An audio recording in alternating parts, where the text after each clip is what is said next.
अब ये गाना देखिए, एक लड़की का दर्द है जो उमराव जान, जिसके ऊपर पूरी की जो बेसिस है वही है।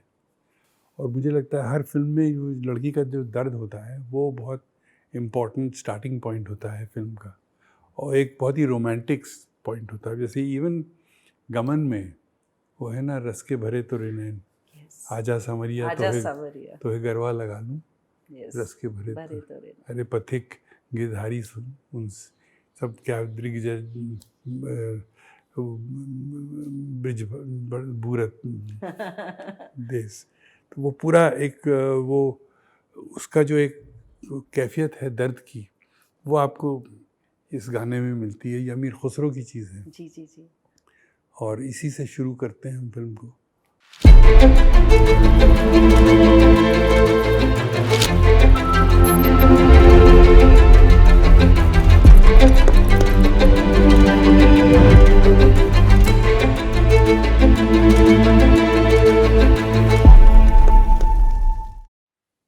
In the words of Rumi, a famous Persian poet, where there is a ruin, there is a hope for treasure.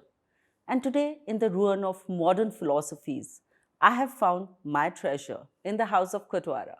Today, I'm in conversation with someone who I call as an epitome of cinema, art, craft, and culture at large. Please welcome with me Shri Muzaffar Ali in the very special episode of Marasim Season 2. Muzaffar साहब, आपका बहुत बहुत स्वागत है. It's such an honor and delight to be here in the house of Katwara. Thank you. So, as I started with Rumi, how do you relate yourself with any of the phrases of Rumi?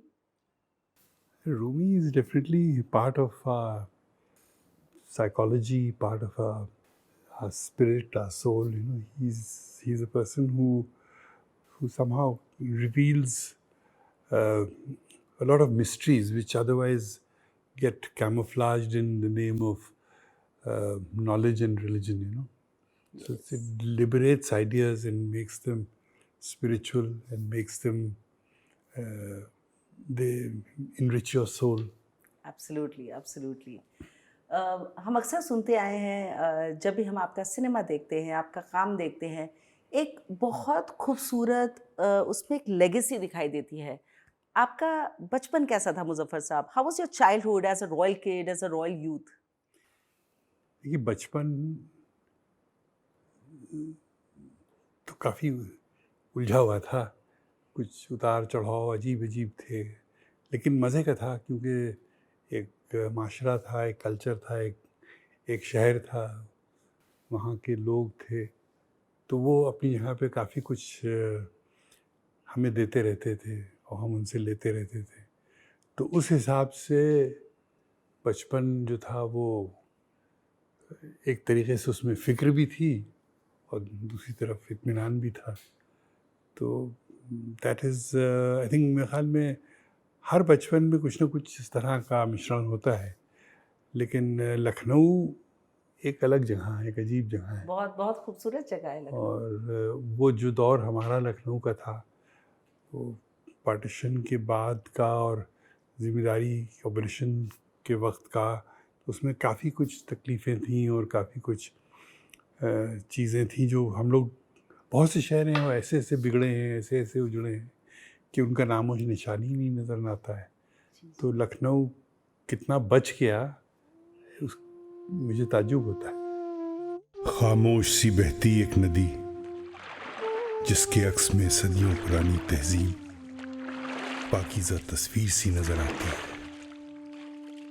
Gomti, जिसके किनारों में हर तरफ अफसाने और जिसकी गहराई में न जाने कितने हुनर छिपे हैं, जिसका जिक्र उसकी आगोश में बसे लखनऊ के बिना बेमानी, जिसकी हर शय में इतिहास के दमकते सलमा सितारे और जिसकी लहरों में तह दर तह छिपे कई राज, और इन सब में सिमटा लखनऊ शहर जो बंधा तो है तहजीब के एक सुनहरे तार से, पर जड़ा है जाने कितने बेशकीमती हीरों से. समय के साथ साथ शहर बदल जाते हैं, लोग बदल जाते हैं। हमने अक्सर देखा है कि हमारा रहन सहन, पहनावा, बहुत कुछ बदल जाता है। मुज़फ़्फ़र साहब, your style of living has not change, it is still looks like coming like a from a legacy, a heritage. तो कैसे, how have you kept it intact? आप नहीं बदले समय के साथ? कैसे मानूंगा आपको नहीं बदले हम। अच्छा, मेरे हम ख्याल में आपको जो देखते चले आ रहे हैं। जितना हम बदले शायद कम ही लोग बदले होंगे। बदलने का मतलब ये भी तो है कि देख के चीज़ों को महसूस करके कुछ चीज़ें अपने अंदर लेना। जी, ये तो बात है। सिर्फ बाहर से बदल जाना एक और चीज़ होती है, अंदर से बदल। अंदर से एक आदमी की रूह बदले वो एक और बात होती है। तो बदलना तो एक हम लोग का की फितरत है, मिजाज है, और हम लोग अगर बदलते ना तो फिर शायद मिट भी गए होते। So, Muzaffar Saab, as a child, were you always very creative? Did you decide that you will always go and become a creative person and you will join films? See creative journey is a very natural, slow, organic process. उसमें कहीं लिखा नहीं होता है कि यूं यूं यूं कीजिए तो आप यहाँ पहुँचिएगा। Right. एक फ़िक्र होती है आदमी में, जैसे बहुत सी चीज़ें थी जिनसे मुझे जिनमें डाला जा रहा था, मैं घुस नहीं पा रहा था, जैसे साइंस है, मैथमेटिक्स है, ये सब चीज़ें हैं। लेकिन जैसे आर्ट है, पेंटिंग है, वो क्लास में, स्कूल में I use to get first prize. Okay. उसमें मैं घुस जाता था और मुझे उसमें बहुत मज़ा आता था। उसी सूरत से मैं जब अलीगढ़ गया तो वहाँ भी मैंने साइंस पढ़ना शुरू किया। मुझे पढ़वाया गया साइंस के इसमें फ्यूचर है, तो जियोलॉजी, बॉटनी, केमिस्ट्री मैंने की। लेकिन इत्तेफाक से वहाँ जाके भी मैं वही पोइट्री और म्यूज़िक और शायरी में घुस गया। हालांकि ख़ुद में नहीं करता था, लेकिन उसमें मुझे It was एक a natural flow, जिसमें आप एक बहते चले गए। बहते चले गए, खींचते चले गए। जी. So, we all know that Muzaffar Saab has given a cult to Indian cinema in the form of Umrao Jaan. Umrao Jaan is not just known for the eclectic music, dance performances, star cast, but what I especially know about Umrao Jaan is the finest craftsmanship that can be seen through the costumes and the jewelry. Muzaffar साहब, कुछ बताना चाहेंगे आप कि जब आप film बना रहे थे और इतनी लेजेंडरी फिल्म आपने बनाई है, तो उसकी जो पोशाकें थीं, जिस तरह के ज़ेवरात थे उसमें, उस सब के पीछे की क्राफ्टमैनशिप के बारे में आप कुछ बताएंगे? See, film making and film as a medium and is craftsmanship. It's really It is. how you put things together, how you put ideas together, how you put words together, how you put feelings together. And then feelings are not just floating there. They're on the ground, they are in the space, they are in light, and they are in sound. They are part of proving that आप आज की यहाँ यूं बैठी हैं। तो वो उसका एहसास होना बहुत ज़रूरी है कि हम कहाँ हैं, किस जगह पे हैं, क्या चीज़ें आज की तारीख़ को डिफ़ाइन करती हैं।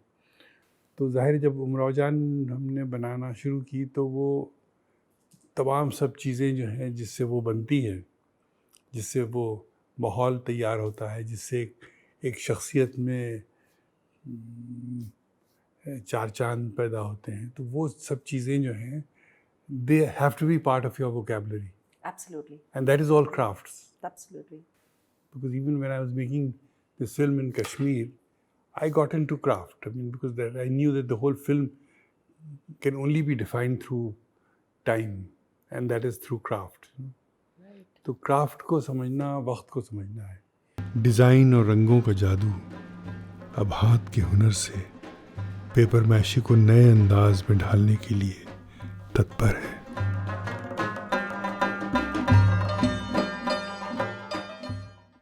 So, since you're talking about craft, आपने बहुत खूबसूरत एक पूरा बंच ऑफ फिल्म्स तैयार किया है जो आपने शायद दूरदर्शन के लिए तैयार किया था। नहीं, मिनिस्ट्री मिनिस्ट्री के लिए आपने तैयार किया गवर्नमेंट था। ऑफ यूपी के लिए भी। जी, तो उसमें क्राफ्टस्केप इंडिया।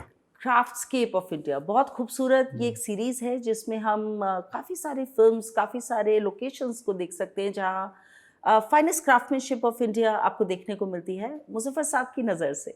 मुजफ्फर साहब, would you like to share something about those films? देखिए, वो जो फिल्में हैं उसमें आप जब दाखिल होइए तो लगता है कि आप एक ऐसी दुनिया में आ गई हैं जहाँ पर सिर्फ वो पर्टिकुलर क्राफ्ट बन के निकल रहा है जी। और उस क्राफ्ट का पूरा कल्चर, उस क्राफ्ट की पूरी म्यूज़िक, और सबसे बड़ी चीज़ जो है, क्राफ्ट जहाँ बनता है वहाँ का जो दरिया है वो क्राफ्ट बनाता है। अगर मुझे लगता है कि वो दरिया वहाँ से ना बहे तो क्राफ्ट वहाँ से नहीं निकलेगा। अब मैं वो आसाम में बना रहा था फिल्म मूगा सिल्क पे। जी जी जी अगर ब्रह्मपुत्र वहाँ से ना निकले जी जी तो वो क्राफ्ट वहाँ की कोई कोई उसका उसकी कोई अहमियत हुस्न नहीं है। उसका कोई हुस्न नहीं है ना। क्राफ्ट जी। के लिए ज़रूरी है एक कुदरती हुस्न उसमें होना, जी जो हम लोग नज़रअंदाज कर देते हैं। जी। और वो चीज़ मुझे लगता है कि उस शहर के दरिया में आपको मिलती है।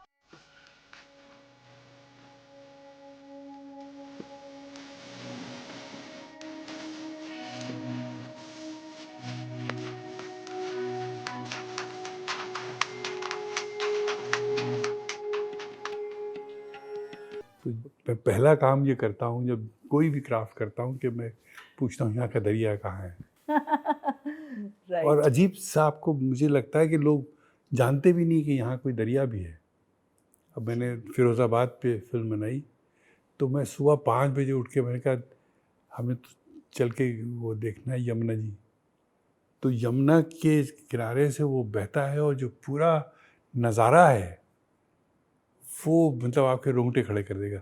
फिर आपको लगता है अरे अच्छा यहीं से चूड़ियाँ बन के निकली हैं। राइट। ये छन छन छन छन जो आवाज़ है वो इस मिस्ट्री की आवाज़ है। और वहाँ पर मतलब वो आप वो फिल्म देख लीजिएगा तो आपको अंदाज़ा हो जाएगा कि किस तरीके से क्राफ्ट जो है वो कुदरत का एक हिस्सा है जो आपके अंदर मौजूद है। आपने एक बहुत खूबसूरत बात करी आवाज़ की और चूड़ियों की खनखनाहट की। पानी बहुत कुछ डिफाइन करता है। जो नदी, जो दरिया जिस शहर को छूकर निकलता है उसके हाव भाव को बदल देता है। ऐसे ही हाव भाव कुछ हमें अपने संगीत, लोक संगीत में सुनाई देते हैं।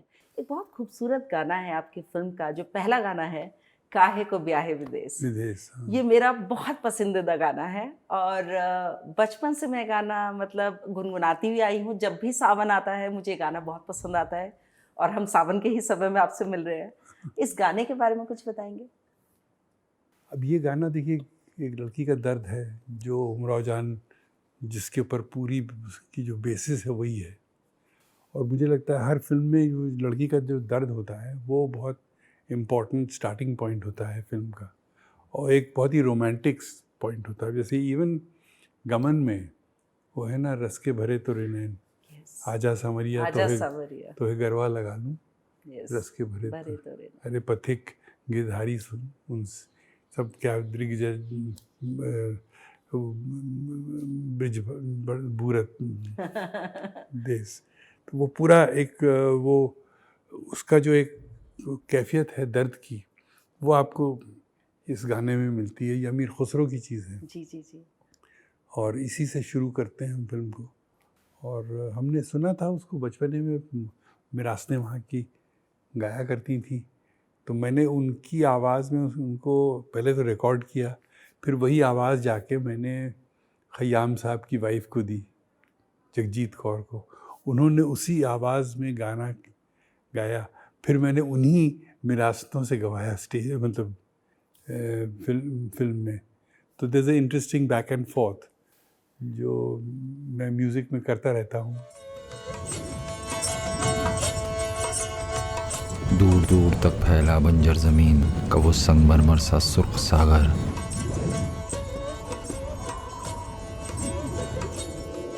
जिसकी आगोश में कोई कली अंगड़ाई नहीं लेती, जिसकी बेरंग फितरत में कुदरत भी रंग नहीं भरती,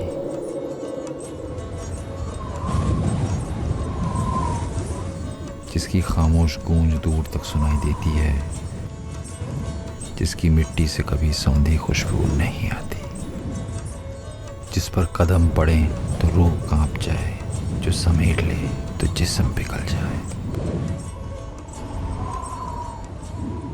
मुज़फ़्फ़र साहब, आपने एक बहुत खूबसूरत फिल्म दी है अंजुमन, और अंजुमन क्राफ्ट के ऊपर है, चिकनकारी क्राफ्ट्समैन के ऊपर है। आप उसके बारे में हमें कुछ बताएंगे? देखिए, अंजुमन जो है वो पहले तो लखनऊ के ऊपर है, जी जी। और लखनऊ के लोगों पे है, और ऐसे मतलब पसमानदा लोगों के ऊपर है जो अपना भविष्य खुद नहीं बना पाते हैं, जी जी। और एक तागे के सहारे जीते हैं, और उस तागे के सहारे वो कितना हुस्न क्रिएट करते हैं। तो एक बड़ा भारी एक मिरेकल है कि वो तागा उनके लिए क्या करता है, और फिर हमें देखना पड़ता है कि हम उस तागे को कहाँ तक पहुँचा सकते हैं। एक जो और वो तागा जो है वो हुस्न की दारोमदार है उस पे, और क्या नाम है, ऑल्सो एक कुदरत से आपका वो लिंक है, वो तागा एक स्पिरिचुअल लिंक है। तो उसको समझना और उसको समझाना और उसको महसूस करना और उसको उस माहौल में रखना जहाँ वो पैदा हुआ है, जहाँ वो दम तोड़ रहा है, और जहाँ हो सकता है उसकी ताकत से वो माशरा मजबूत भी हो सके कभी, राइट। पता नहीं, हो सकता है। हम कोशिश और ख्वाब तो देखते रहते हैं, लेकिन तो अंजुमन जो थी वो उसी तरह का एक ख्वाब की शक्ल है। वो एक लड़की का ख्वाब है, और अंजुमन का मतलब यूनियन। राइट। तो वो एक, जब तक यूनियन नहीं होगा इन औरतों का, तब तक वो मजबूत धागा जो है वो मजबूत नहीं होगा। तो वो उस यूनियन को अंडरलाइन करना अंजुमन के नाम से, और फिर इस लड़की के ख्वाब, और फिर जाहिर है उसमें एक पूरा एक मार्क्सिस्ट भी एक करंट है, जो लड़की इन औरतों की आँखों के अंदर देख के कमज़ोरी के ज़रिए से एक्सप्लॉयटेशन लेवल पकड़ती है। Suchitra Sharma, she is the night doctor, उसका एक रोहिणी हट्टंगडी ने वो जी, रोहिणी हट्टंगडी जी। तो उस तरीके से वो अंजुमन को हमने आज के लखनऊ में पेवस्त किया है, और उसमें उसके जो बोल हैं वो टाँकों की तरह हैं। जो उसके डायलॉग्स हैं, वो मेरा हमेशा ख्वाब रहा कि मैं राही साहब से कभी फिल्म लिखवाऊँ। ओहो, तो राही साहब ने बहुत मतलब तकल्लुफ़ से कहा, हाँ चलो लिख देता हूँ, लेकिन देखो डॉक्टर राही मासूम रज़ा। हाँ, देखो ज़बान तुम्हारी, बोल शब्द हमारे। बहुत खूबसूरत। तो बहुत उम्दा उन्होंने लिखा, और एक एक इसमें जो काम किया है ना शौकत आपा ने, हाँ, वो काम जो है वो देखने वाला तो है। उमराव जान से ज़्यादा अच्छा है। अच्छा। She was I mean genius in her own way. तो वो उतर जाती थी कैरेक्टर के अंदर, राइट। और हम लोग इतना मज़ा लेते थे उनके कैरेक्टर के साथ। अल्टीमेटली कैफी साहब ने कहा कि अगर मैं तुमको इस शक्ल में देख लेता तो तुमसे कभी शादी नहीं करता। मैं कह रहा हूँ कैरेक्टर से मज़ा लेना जो है वो बहुत इम्पोर्टेंट होता है फिल्म में। ये आपने बात उमराव जान के लिए भी कही सबके लिए कि शौकत आज़मी जी ने बहुत खूबसूरत अपना किरदार निभाया, और वो कैरेक्टर से मज़ा लेती थी। बहुत ज़्यादा कैरेक्टर के जो अतराफ और कैरेक्टर्स हैं उनसे भी मज़ा लेना। Right. You can't just act on your own, you have to react. जी। तो इसमें जो कैरेक्टर बेस था जिसपे शौकत आपा का रोल था, एक लेडी आती थी हमारे वहाँ, नूर चश्म चुहिया उनका नाम था। तो वो चुहिया बेगम जो थी वो उनका कैरेक्टर था। वो किड्स पहनती थी, पैंट्स पहनती थी और बुर्का पहनती थी, और वो अपने आप से गाया करती थी, शायरी किया करती थी, और सड़क से वो सिगरेट की डिब्बियाँ लेके उनको पलट के वो होम्योपैथिक ऑइंटमेंट रखने का बनाती रहती थी। तो आई थॉट कि this is the character, can't go, हवा में नहीं उड़ सकता। कुछ दिलचस्प कैरेक्टर्स आपने आसपास देखे और उनको कैरेक्टर्स में ढाल दिया। आप बहुत खूबसूरत जो लखनऊ की आपने बात बताई कि ये कहानी जो अंजुमन की है ये लखनऊ की कहानी है, चंद लोगों की कहानी है। मुज़फ़्फ़र साहब, कोटवारा, हाउस ऑफ कोटवारा, ये क्या है? देखिए, पहली फिल्म जो हमारी बनी थी गमन जी, वो बनी थी लोग गांव छोड़ के शहर में क्यों जाते हैं जी। और उसमें मैंने अपना गांव शहरी जो कोटवारा ही लिया था जी जी जी कि कोटवारा दिखाया, वैसे गांव दिखाया था पूरा। जी। तो उसमें मेरे वालिद की जब डेथ हुई तो उन्होंने कहा कि भाई यहाँ कोई नंगा भूखा नहीं रहना चाहिए। फिर जब हम शूट कर रहे थे तो स्मिता ने हमसे कहा कि आप जब इतना सोचते हैं यहाँ के लिए तो कुछ करते क्यों नहीं। तो जब माय फादर पास्ड अवे तो मैंने सोचा कि अब कोटवारे में की तरफ रुख करना चाहिए। हालांकि आजकल गांव की तरफ देखना, गांव में कुछ करना, उसमें आसानियां नहीं होती हैं, बहुत दिक्कतें होती हैं। गांव की अपनी जो वो है पॉलिटिक्स और प्रथा, और जो बहुत ही अजीब है, बिगड़ती जा रही है। लेकिन फिर भी हम लोग कोटवारे से लगे रहते हैं और वहाँ का नाम जो है वो हमने अपने काम से जोड़ दिया। मुज़फ़्फ़र साहब, आप आने वाली जनरेशन में डिज़ाइनर्स हैं, आर्टिस्ट हैं, क्रिएटिव लोग हैं, उनके लिए कोई डायरेक्शन बताएंगे, कोई रास्ता बताएंगे कि किस तरह से उन्हें आगे बढ़ना चाहिए, किस तरह से लिमिटेड माइंड नहीं रखना चाहिए और सोच को बढ़ावा देना चाहिए, एक बड़ी सोच रखनी चाहिए? रास्ता तो आपने बता दिया लेकिन फिर भी मतलब see the role of modern creativity is very challenging. Okay. And modern creativity comes with a lot of questions you have to ask yourself, you know. And you have to see a lot of things that are going wrong and can go right, you know.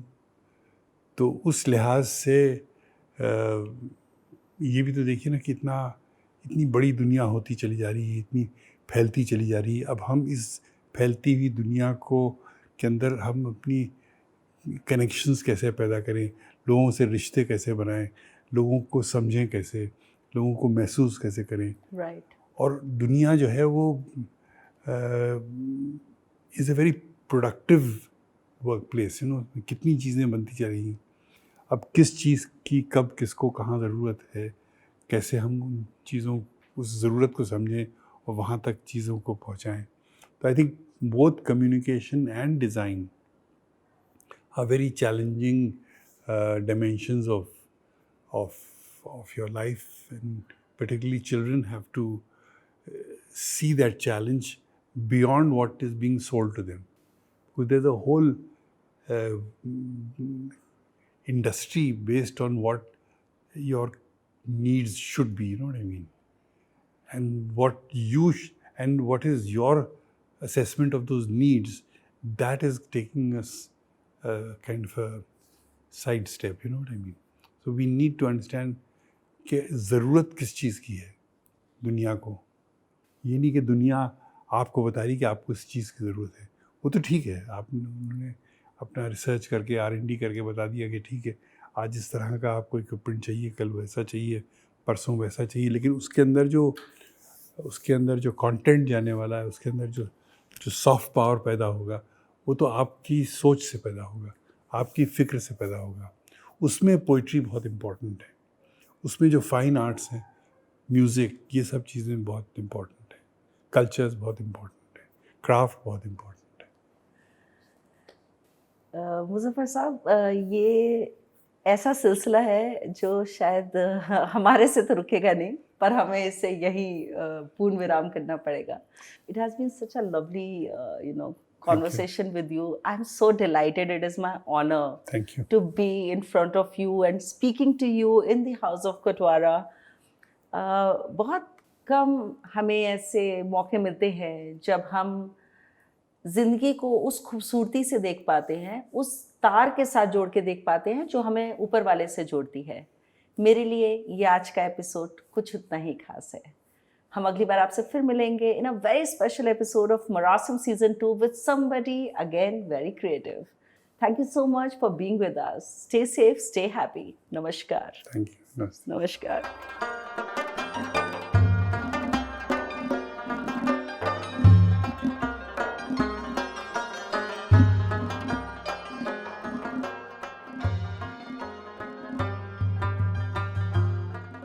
ये वादियों में बिखरती खुशबू, ये खुशबुओं से उभरता जादू, ये झील में सांस लेती हवाएं, ये रक्स करती हुई घटाएं। ये कुछ परिंदे उड़ान भरते, यकीन भरते, गुमान भरते, ये बात करते चिनार के पेड़, ये सेब के पेड़, अनार के पेड़, ये झील में तैरते हैं शिकारे, कि सैर करते हैं चांद तारे। ये सब पहाड़ों की एक रानी, ये जैसे परियों की एक कहानी। ये जिसकी आंखों को जुस्तजू है, ये जिसकी हर दिल को आरज़ू है। फ़ज़ा में फैली है एक मोहब्बत, यही तो है वो ज़मीं की जन्नत। ये अपना कश्मीर, दुलारा कश्मीर, ये प्यारा कश्मीर।